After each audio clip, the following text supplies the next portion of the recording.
Hello guys, pag-usapan lang natin ang balita. Tigilan ang ilusyon, nililigawan ni Alden si Catherine Bernardo. Ibig sabihin tuloy-tuloy pala guys ang panliligaw umano ni Alden Richard at hindi talaga siya sumuko umano.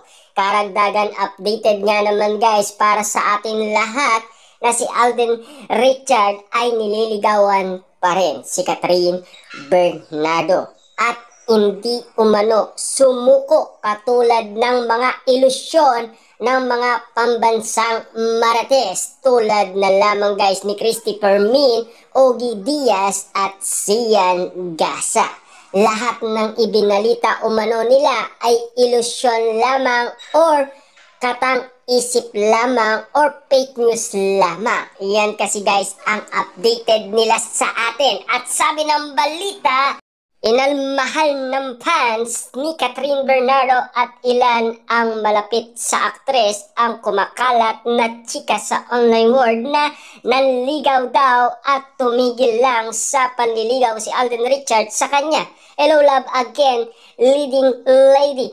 Sabi nga naman kasi guys ng mga Dilulo fans, hindi sila naniniwala umano sa mga chismis-chismis lang or mga aka-aka lang or sa mga chismis ng mga pambansang marites. Sabi nga naman kasi guys ng mga fanay, dahil alam daw nilang hindi talaga nanligaw ang aktor sa idolo nila.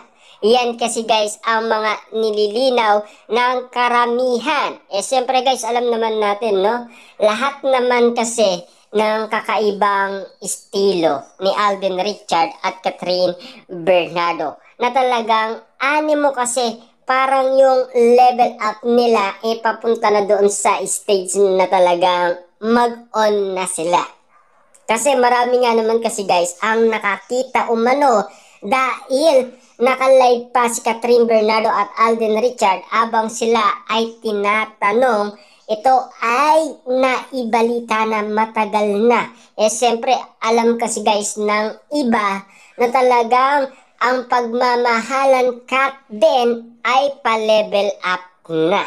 Kasi, kita nyo na nga naman kasi guys ang bawat kaganapan sa kanila, di ba? Exclusive nga naman kasi ang mga holding hands, yakap na maigpit at lalong-lalo na guys, yung magkadikit nga naman sila lagi at lagi nga naman kasing nakasabit umano ang kamay ni Catherine Bernardo sa braso ni Alden Richard. Yan kasi guys ang inaasaan na marinig umano ng mga Dilulo fans, mga netizens at mga sausawerang kapitbahay kung bakit nga naman kasi ayaw talaga nilang maniwala umano sa mga chismis-chismis lang or mga haka-aka lang or katang-isip lamang. Kasi alam naman natin guys no, yung katotohanan.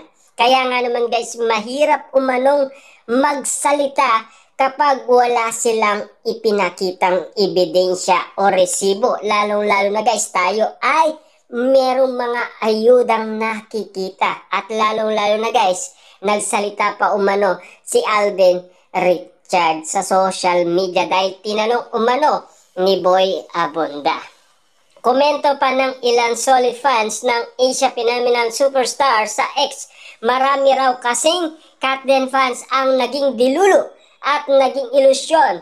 Mag-solid na manliligaw ng aktres ang tisoy na aktor, hindi bet follower ni Kat na may lumalabas na issue na bigla na lang daw tumigil sa panliligaw si Alden Richard. Grabe nga naman kasi guys ang mga issue at paniniwala ng iba.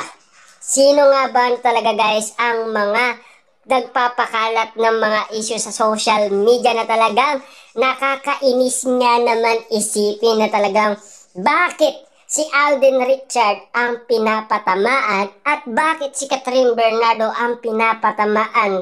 Kita niyo tuloy, nag-iingay sila sa social media na kung ano-ano ang mga pinagsasabi nila na wala namang katotohanan. Kasi alam naman natin guys no, kahit na ang balita umano ay nagtanong kung ano nga ba talaga ang level up ng pagtingin ni Catherine Bernardo at Alden Richard sa isa't isa. At ayon kasi guys sa kampo ni Catherine Bernardo, si Catherine Bernardo daw talagang minamahal niya na si Alden Richard. At ganun din naman kasi guys, si Alden Richard, mahal na mahal niya na si Catherine Bernardo. Lumalabas na isyong bigla na lang daw tumigil sa panliligaw si Alden.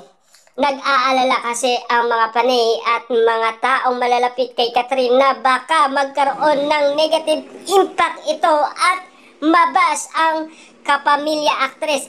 Wala naman katotohanan ang issue tungkol sa ligawan. Ayan guys, no? Ang mga issue nga naman kasi na kinakalat niya naman kasi ng mga Delulu fans. Kaya nga naman guys, no?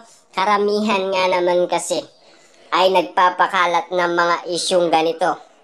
Mga illusion nga naman kasi kailangan itigil na ng karamihan. Lalo-lalo na kasi guys, ito rin ay galing umano kay Ogie Diaz. Noon, legit daw na naliligaw umano si Alden Richard. Siyempre guys, lahat ng mga issue ay pinaniniwalaan ng mga Delulu fans, mga netizens, mga sawsawerang kapitbahay. Hanggang ngayon ay marami pa rin naniniwala umano sa mga pambansang marites. Kita nyo naman guys, merong nagpapakalat na mga issue na galing daw sa mga Delulu fans na talagang tumigil itong si Alden Richard, na talagang kung ano-ano ang mga pinapakalat na mga issue. Dapat itigil na talaga ang mga issue na hindi naman talaga karapat dapat na ipakalat umano sa social media. Lalong-lalo na guys, kung si Catherine Bernardo ay mababas nga naman kasi ng mga tao. Unti-unti yan guys kasi alam nila na bakit niya pinakawalan ang isang Alden Richard. Isipin mo yun, no? 2024 pa ay spotted na sila sa BGC.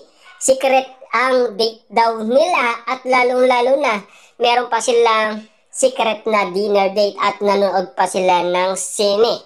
Grabe, yung mga aka-aka nga naman kasi guys na lumalabas nga naman sa social media ay nagkakaroon ng impact sa Kat din. Para sa solid fans ni Kat, ayaw raw muna nilang manatili ulit sa love team ang aktres at gusto nilang maging successful pa ang aktres sa kanyang solo era. Sa next movie nga ni Kat ay wala muna itong ka-love team. Samantala nitong Biyernes, kasabay ng pagpapakilala ng 4 na powerful judge ng bagong Pilipinas Got Talent ay muling nagtaping na si Catherine para sa, alam nyo na guys, Pilipinas Got Talent. Diba?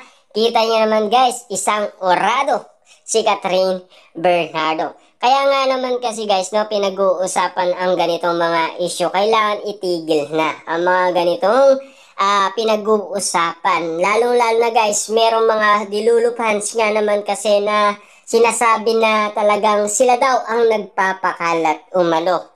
Pero, bakit nga naman pati sina Ogie Diaz at Christopher Min ay nakisawsaw nga naman kasi sa mga bali-balita dahil meron daw silang solid source na umaawak nga naman sa kanila na talaga ang paniniwala nila tumigil nga naman itong si Alden Richard sa panliligaw umano kay Catherine Bernardo.